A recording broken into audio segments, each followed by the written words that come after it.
Good morning mga choy. Haha. Char. Manol, meron na naman tayong gagawin ngayon sa generator. Tara, baba muna tayo. Punta natin si generator number 2. Palitan natin yung camshaft bearing ni Dos kasi siya na lang yung natitirang papalitan. Tara, let's go. Every maintenance, ugalin nating mag-tag out ng machinery para alam ng mga kasama natin na nagtatrabaho tayo doon sa baba. Tapos niyan, i-isolate natin yung starting air para hindi siya pipitik. Baka mapano yung kamay natin pag mag-maintenance tayo sa camshaft. Tsaka i-drain natin para wala nang hangin sa system. Isolate din natin yung fuel supply. Day before maintenance, din-off yung priming pump para wala nang kakalat na lube oil sa mga cover. Ito, tinanggalan namin yung cover ng cylinder block. Bago natin tanggalin yung rocker arm, markahan muna natin. Aba, parang hindi na gumagana to Parang magsa-sign off na to Markahan lang natin para doon natin ibalik ulit sa pinagkunan natin na cylinder. At di tayo malito kung ilagay lang natin sa gilid. Parang hindi na talaga. Gabot na, my friend Palitan natin ng kulay blue para astig. Sayang na nga. Tatanggalin natin isa-isa. Logan muna natin yung mga tornilyo. Yan, buhat. Tsaka yan, natanggalan namin ng lahat ng rocker arm.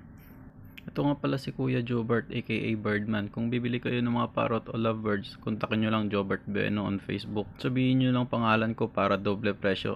Syempre may commission ako dun. So yan, tinatanggal namin isa-isa yung mga push rod. Abutin mo na third, panay ka dyan video, hampas ko to sa'yo mamaya. Haha. Manol. Tanggalin din natin yung mga high pressure pipe ng fuel injector. Tada, magic! Tanggalan namin lahat ni Kuya Jobert yung mga high pressure pipes. Ito naman yung susunod natin na tatanggalin yung mga linyada ng lubrication tsaka fuel niya. Medyo madilim kaya kailangan natin yung pamalakasan natin na flashlight. Yan. And boom! Yun. Tanggalan namin lahat ni Kuya Jobert. Ayos talaga pag may mga kasama kang mga veterans moves. Kailangan lang dyan accept natin yung mga idea ng mga kasama natin para mabilis yung trabaho. Pinamarkahan na natin yung mga fuel oil pump kasi yan yung susunod natin na babaklasin. Yun si fuel pump number 1, ito si number 2 and 3 and 4 and 5. 5 units lang kasi yung cylinder natin sa generator natin. Ano pala to? STX man BW na makina. Yung brand niya ba? Maker pala, haha. Anong brand? Ano yun? Bear brand? So yun, tanggalin natin yung mounting bolts ng fuel pump isa-isa. Parang hindi pang malakasan tong ratchet natin Kuha tayo ng bago dun sa store. Kunin natin yung susi sa locker ni Segundo. Nilalak niya kasi to baka ma-Pirates of the Caribbean ba. Mawalan kami ng gamit. So yan, engine store yung tawag dito. Dito nakalagay yung mga tools at kung ano-ano pa. Pwede rin, lagay mo dito yung bagay mo kung may utok mo para may pagalitan si Segundo. Yun, nakita natin yung isang ratchet. Kunin natin. Dali natin doon sa baba para mabilis yung trabaho natin sa pagbaklas ng fuel pump mountings. Lock natin para ma-secure. Yan, secure. Balik na tayo dun sa makina. Yan pala yung view ng makina namin guys. Ay, engine room pala. Tanga-tanga man si 30 man. Yan, nawagan na natin isa-isa. And then boom! Tanggalan natin lahat. Rocker arm, fuel pump, push rod, tsaka mga fittings. Nandito na din sa half pocket para hindi magkalituhan pagbalik. Ito yung susunod natin na baklasin yung mga protecting tube ng push rod. So yan, tapos na si Kuya Jobert mag-reading. Binalikan ako dito. Anong panay video mo, third man? Gusto mo tusukin kita ng alinki na to? Haha, joke lang. Mabait yan si Kuya Jobert. Tapos namin tanggalin ito naman cover ng camshaft. Yan, yung loob niya. Ito yung camshaft ng cylinder number 1. Kaya pinara ko agad yung lube oil priming pump day before para hindi masyadong basa. Ginamitan ko na lang ng blowback yung ibang natirang langis. And yan, kita nyo. May butas yan papunta dun sa crankcase, sa sump tank. Kaya nagupit ako ng karton pang cover. Para in case may mahulog, may mag-cover may magsagang, Manol. May iwan ko sa Tagalog yun. Basta hindi na maghulog dun sa crankshaft nyo. Magdoble pa trabaho nyo. So yun, igugutin natin isa-isa yung mga roller.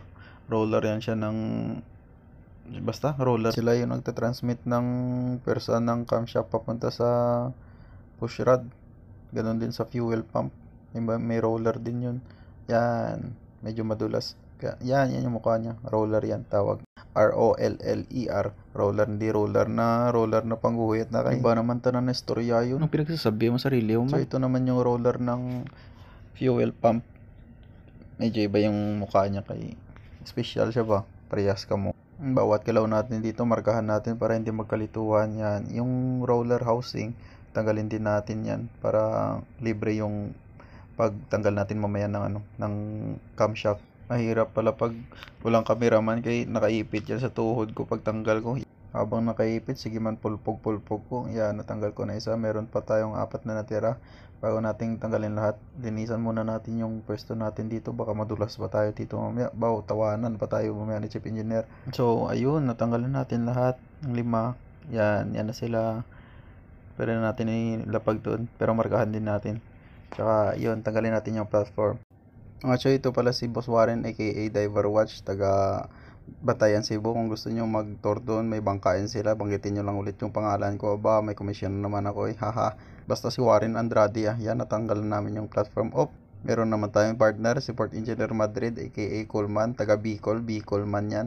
Kadlaw-kadlaw lang So yun, natanggalan namin yung platform ni Boss Warren, tsaka yung mga cover, yan, yung camshaft. Tsaka yan, markahan din natin yung camshaft, kabilaan yan yung butas. Importante talaga mamarkahan yung butas na yan guys. Yan, yung butas sa number 1. Yan, markahan nyo para hindi mawala sa firing order. Tsaka tagos yan sa 2, ganun din sa 3 and 4. Markahan nyo lahat bago nyo baklasin para hindi mawala talaga. Importante talaga yan guys. So yun. At mayroon na namang watch, Kuya Jericho aka tagapagmanang citizen na yan dito sa Globe Danay guys. 2023 si Globe Best Oiler Award yan. Yun, nagsindi nitong ilaw, lang iba kundi ikaw talaga Kuya Jeric, the best ka talaga. So yung maliwanag na guys. Yan, natanggal na namin lahat ng bolt. Yan, tanggal na rin, nag-iwan lang kami ng isang bolt para pag pwede pa rin ikutin pag tanggal ng ng ibang bolt. Yan, may marka yan. Yan, sige video, sige din ikrap ta gini turn mo kung nilagay niya lang bisa lapag yung cellphone, sige pa ikot ng flywheel ano nga biga ni yaman tang to gini utok mo. So ayun na nga guys, pinaikot ko yan para bumalik sa dating pwesto niya nung minarkahan natin. Kita niya may marka diyan yung driving gear niya. Basta markahan nyo lang lahat guys, tadtadin nyo ng marka, basta hindi lang kayo mawala sa firing. Okay lang yan kahit maubos yung paint marker nyo dun kakamarka, okay lang yan basta hindi kayo mawala. Yan, yung number 1 pala guys, dito natin ipapalabasin sa dulo. Diyan natin yan hugutin. Teka lang kayo, kukuha ako ng tornilyo para maluwagan ko to at hugutin natin yan, nahugot na. Tapos dyan natin yan papalabasin. Dyan lang kasi talaga pwede yan guys hugutin. Di tulad ng number 2, pwede nyo papalabas dito sa number 1. Tsaka number 3, palabas nyo sa window ng number 2. And boom, yun, tanggalan natin lahat ng mga camshaft mga choy. Kita nyo dyan yung bearing, yan talaga yung may precious, yan talaga yung goal natin. Yung matanggal yan, mapalitan. May precious tawag ko dyan May precious ni Smigol sa Lord of the Bearings. Kailangan na talaga palitan to guys kasi mawangwang na tsaka may tama na. Kasi yung iba dyan, yan, kita nyo. May sayad na yan. Tulad ng kilala mo, may sayad din sa utak ba. So ito na yung yung camshaft natin. Nakapasunod pa rin yan guys, naka-sequence pa rin yan. Yan yung sekretong malupit natin guys. Tsaka ito, tanggalin natin to yung lock ng camshaft bearing natin para hindi. Ito yung purpose nito para hindi sumunod sa ikot yung camshaft bearing natin, hindi hindi sasabay sa camshaft Ito yung special tools natin guys, improvised tools lang yan, sensor lang yan, tsaka spanner na 16.5 yung size Importante lang man dito matanggal yung lock na yan para mahugot natin yung camshaft bearing. At yun, natanggal na natin mga choy yung lock ng camshaft bearing para mahugot na natin to. Ito yung position yan mga chong. Yan, nakatusok yan kasi may butas yan yung camshaft bearing natin. Yan, wala na rin mga lock, ubos na. Ito pala yung bearing puller. Yan yung special tools niya guys. Actually, yung green na yan, isa lang yung gagamitin natin dyan. Boss Warren. Tsaka lagay natin isa-isa. Yan, ito yung una natin ilagay. Ay, nahulog. Sige obra, sige man video daw, parang manol ka man third. Lagay natin yung yung rod niya na lang para sigurado hindi na mahulog. Yan, secure natin dito guys. At hindi na ako nag-gloves dito mga chong kasi hindi makagalaw ng maayos yung kamay ko pag may gloves. Tsaka lagay na natin yung base ng puller. Tsaka higpit hanggang ma-pull out natin yung mga bearing. And boom, yun, tanggalan natin lahat. Tsaka ito yung butas ng bearing na may lock. Dapat pantay din yan mamaya sa butas pagbalik natin. Yun naman yung goal natin mamaya mga chong. Yun, tanggal na lahat ng bearing, linis na, and gamitan natin ng Vaseline para pagbalik natin happy smooth ba. Ito na yung bagong bearing naka-insert yan sa dalawang flange para pag pasok mamaya hindi mabengkong. Iba niyan ginagamitan ng CO2 o dry ice para mabilis ipasok, pero wala kaming ganyan kaya ginuhitan ko na lang para straight, tsaka silipin na lang natin mamaya sa butas. So ito na, ilagay muna natin sa posisyon. Pasipat kulatis natin kay Boss Warren. Straight na boss. Aba, tawa lang dyan ah. Matawa lang yan sa boss, baka hampas tayo naman ng flashlight yan. Yan yung butas na sinisilipan. Ito yung butas na tinanggalan natin kanina ng lock. Yan, kita nyo straight na. May basilin pa. Teka lang, kaihipan ko ah. Yan. Clear na talaga, no dandruff yan. Para makita nyo na straight yung butas mamaya. Kung mapapansin nyo, yung nakikita natin sa butas ay yung unang flange. Matagal ko na to gustong i-video yung pagpalit ko ng camshaft bearing. Kaso naisip ko, paganahin ko muna, baka hindi gumana ba. Makasama pa naman natin dito, nagtatanong parati ng balita pag magsalubong kayo. Baka balita nila na doon si Third nagbaklas ng camshaft bearing. Pagbalik niya, lahat ng cylinder naka top dead center, lahat sabay-sabay. Ay abaw, disgrace talaga pag ganun. Kaya pinandar ko muna para sureball ba. So yung mga chong, lagay na natin yung base ng ng bearing puller para mahigpitan na natin at malagay na natin yung bagong bearing. Higpitan na natin muna ng konti, tapos silipin natin sa kabila kung okay na ba yung position talaga na bagong bearing. Baka mamaya mabingkong. At yun mga chong, pasok sa banga. Napalitan na natin yung bearing. Yan na siya. At yan, paglagay natin ng lock, sigurado natin na pasok sa talaga sa butas para hindi rin ma-UP. Uy, padiwal pa sa dardo, dalang to ginyo. At yan mga chong, napalitan na natin lahat ng mga bearing. Yan, kita nyo.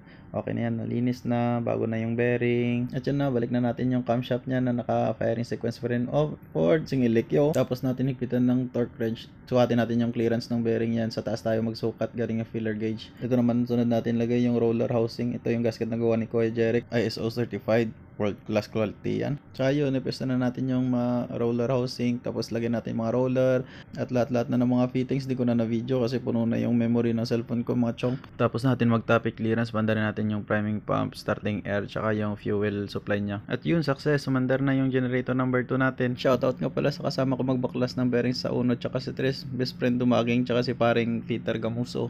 At syempre sa mag-ina kong si Nicole at Paula, I love you! Ciao!